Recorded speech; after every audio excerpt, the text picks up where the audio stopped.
There's a lot of success stories online about NoFap, about people being able to quit porn. But what a lot of those stories don't tell you is all the struggle and pain and misery and failure behind that success. I was 23 years old when I figured out that I have a problem with porn, that I'm addicted to pornography. And the first time I was able to quit was at 25 years old. And when I was able to go for about 2 months without porn, without fapping, I truly, genuinely thought that it's over. That now I'm clean, now I'm safe, now I'm done. And it's such a perfect timing, 25 years old. It's a nice number to be able to quit and leave your old self and life behind. But it wasn't over. For 5 more years, I would struggle. And every time I thought I would kick the habit, every time I thought I was safe, I would just fall back. And it makes me emotional because I remember the pain. And that's what I want to share in this video. Because at 30 years old, I was finally able to quit for good. But you're never safe. That's why I keep making these videos. So I was 25 years old when I first was able to stay away from porn and compulsive masturbation for about 2 months. And that relapse I remember vividly because it was in December and all I wanted was, I was just feeling a little bit horny, to be honest, When you're a guy in your 20s and you're not having any sexual activity for 2 months, it's normal that you get that pressure and you want to get rid of that pressure.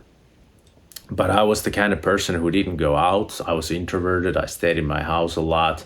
I didn't approach women in real life. I was just staying on the dating apps, wasting my time and my energy and, feeling like more and more like shit because women on those dating apps were so utterly boring and just not good. So I didn't meet anyone. So I was alone. And that's the worst poison for that addiction, is being alone and isolated, because no one is going to see. It's just you and your thoughts and your demons. And so that December, I remember I just wanted to see some goddamn titties. And I know it sounds funny, but it's true. It's literally, I just wanted to see some hot girls. And so I went to see them. And I genuinely believe that if that's all I do, if I don't watch anything hardcore, I just take a look at some good old titties, it can't be so bad. And just that small decision to do that one innocent little thing of looking at some girls got me into that trap and into that loop for another 5 years. And it just got worse. And I was able to quit 2 more times between ages 25 and 30. Funnily enough, each time there was a girl involved. So even the time at 25 years old, I went to Netherlands and I went to the red light district and I had some experiences with women there. And I felt so disgusted with myself because I found that I'm not the type of guy who can just have casual sexual fun with girls. I'm not. I didn't know that because I was raised in this society where men are supposed to be these hypersexual, horny people who don't care about anything else. So I had some experiences there and I felt like crap. I felt so bad that I couldn't even watch porn. So that's why I had the successful period of about 2 months. And the next time I found any kind of success was when I actually went on a date with a girl.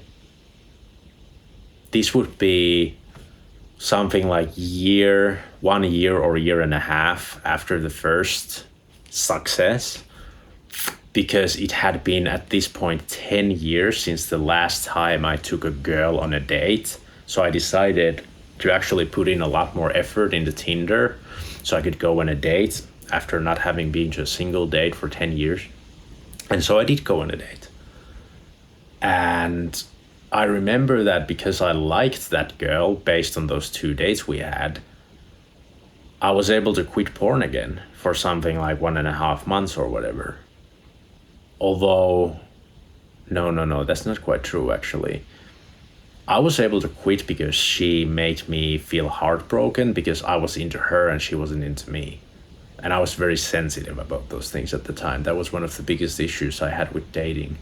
I was so sensitive. I would like girls, but if they didn't like me, it would hurt me so fucking bad. So I felt hurt, and in that hurt, I focused on running and lifting weights, and I just didn't feel like dealing with women. So I didn't feel like watching pornography either. And then I do not remember how I relapsed. I have no clue.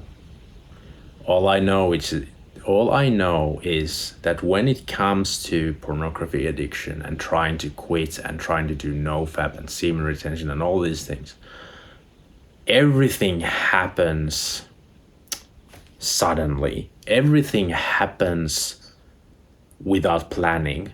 That's my experience. Maybe you have different experience, but everything happens without any planning. So I would relapse without any planning. And then I would have yet another breakthrough, something like, I think 2 years after that or something. Because I was chatting with a girl online who I talked with for over 1 year. And I started to like her once again. And this time I wasn't watching pornography because I liked her. This time it's that way around. I liked her, so I thought, I don't want to be this shitty, filthy version of myself who's watching this stuff. And, well, things fell apart. I liked her more than she liked me. Things got ugly. And I relapsed as we went separate ways anyway with that girl, even though it was all online. But it was very, like I said, I've always been very sensitive. And I don't like it. It's never been easy to be this sensitive guy. It sucks, but it's the truth. So what happened there was she went her way, I went my way, and I continued masturbating compulsively to pornography, and my addiction got worse and worse. It's from 25 to 30 years old. I've mentioned this before in my videos. I've mentioned gooning. I've mentioned you can almost imagine the worst possible version of the worst possible case of pornography addiction and apply that to me and imagine I'm that guy. Not quite, because I've seen some really disturbing stuff and I never lost my humanity. Whereas some people I've seen on the internet in those dark corners seem to even lose their humanity, to be honest. But yeah, so those are the 3 times that I found success. And how did I find success? Because something significant happened in my life. Something changed in my life. It was either a negative emotion or a positive emotion, but it was always a big emotion that prevented me from wanting to watch and consume porn. And that's the lesson and the takeaway I would say this video has for you. Because the last time, and this time I hope for good, and I believe this time it is for good, when I turned 30, I met my girlfriend. And that was a huge emotional experience for me. I fell in love with her very fast. She fell in love with me very fast. It was a very big deal and a very big change in my life. And that is why, once again, I was able to quit porn, because there was this big emotional event in my life. And this is what a lot of people get wrong. This is the last point I think I will make in this video. When I say that I was able to quit porn when I met my girlfriend, people assume that I replaced porn with a real girl, which you can make an argument that it's true in the sense that now I have a person who supports me emotionally, and I have a person who I feel for. And I know a woman in real life who was addicted to smoking her whole life, all the way until almost 40 years of age. And she was only able to quit. She tried her whole life to quit. And she was only able to quit once she had a baby, because she was able to quit for that baby, not for herself. So one of the arguments that can be made is that what helps me to stay out of that destructive behavior is that there's somebody else who I'm ready to sacrifice for. There's somebody else that, in a way, I care more than myself. Because a lot of people are like this. When we love someone, we want to protect them more than ourselves. A lot of people are self-destructive. There's many good people who have shitty lives because they don't treat themselves well, but then they treat others well. So that's one argument that could be made. But the other thing that people get wrong, in my opinion, about getting a girlfriend and quitting porn is that I had a comment a very long time ago. I made a comment on a video, I don't remember what it was, but I talked about the same thing. And he said, I do not want to get into a relationship before I am able to quit this addiction. And they said that they do not want to get into a relationship because they don't want to ruin that relationship with their addiction. And this is a big problem, not just with porn addiction, not just with this topic that we're talking about, but in life in general. If you wait for everything to be perfect before you have the courage to do something, to change something, then chances are you're never gonna change. For example, I wish I started making YouTube videos, let's say when I was 25. Because imagine if I was making videos for 6 years now, and I was making videos all the way through that journey, showing everybody out there who's struggling with this addiction. I would have shown them relapse, relapse, relapse, relapse, relapse, success, relapse, relapse, relapse. And that is so incredibly relatable and important, because that's what it is for most people. On this channel, I mentioned a couple of guys a few months ago, and I said on a video that these two guys, they were able to quit cold turkey. And they commented on my video and they said, no, dude, we didn't quit cold turkey. We struggled for a long time. We tried many, many times, and finally we quit. Because that is the truth. When you suddenly quit, it's not sudden. These people have usually tried for years upon years. Of course, there's some guys out there on the YouTube who are like 20 years old and they say, oh, I was addicted to porn for 2 years and now I made it. Yeah, 2 years isn't much, you know. And of course, there's people who suddenly change their lives, but most people, they don't. It's years upon years upon years, and there's so much suffering and so much failure. That's why I wish I started this channel earlier. But you know what I did? I waited.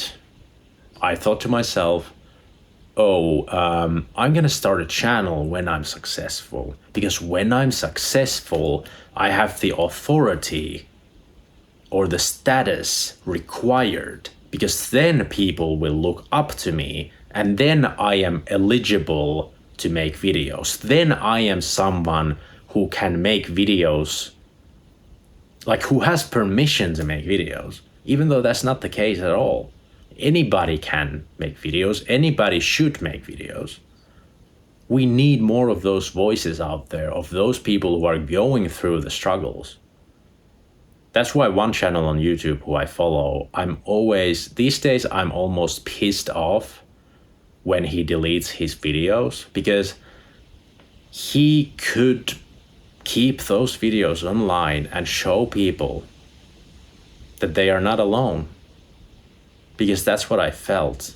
One of the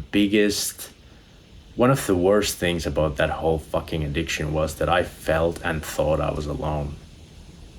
I couldn't tell my friends about it because I thought I'm the only one. I thought I'm the weirdo. I thought there's something particularly broken about me. And then I finally did tell them and share this with them. And some of them said that they've struggled with the exact same thing. And that's only then I realized that this is something that countless men are struggling with, and more men are struggling with. There's now kids struggling with this. This is something that when you look at young guys on the street, these days you can assume they have a problem with porn. Some of them know it, some of them don't. And then there's also always going to be those people who say like, well, that's a you problem. I watch porn and I don't have a problem and I love porn. Sure. And of course it's a you problem. Of course it's a me problem. But what is the point of saying that? I don't see the point. And also, that's not completely true either, because pornography is problematic, generally speaking. It's almost impossible to produce pornography ethically. Almost impossible.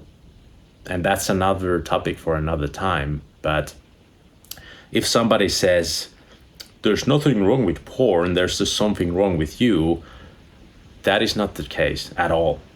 You are very ignorant and misguided if you think that there's nothing wrong with porn. There's some porn out there that is fine, that is produced ethically, that is distributed ethically, but that's very rare. Most porn sucks in many ways, and the effect it has on people is usually negative rather than positive. So I'll just leave it there. Anyway, I hope you get something out of this video. I will keep talking more in the future about this topic because I don't think I should ever stop. I think this problem is getting worse and worse, and we need more voices on YouTube's. It's not enough to have just a few channels that have blown up and talk about this. We need more. We need more voices. Everyone needs to share their experience so that those young guys who think they are alone, who think they are broken, who think they can't be saved, they need to hear success stories, but they also need to hear the real, ugly, brutal struggle that everyone goes through with this. If you enjoyed this, if you were relating to this or whatever, you found this fascinating, consider subscribing and leave a like to support the video and the channel. And I thank you so much for your time, for watching. I'll see you in the next one. Bye-bye.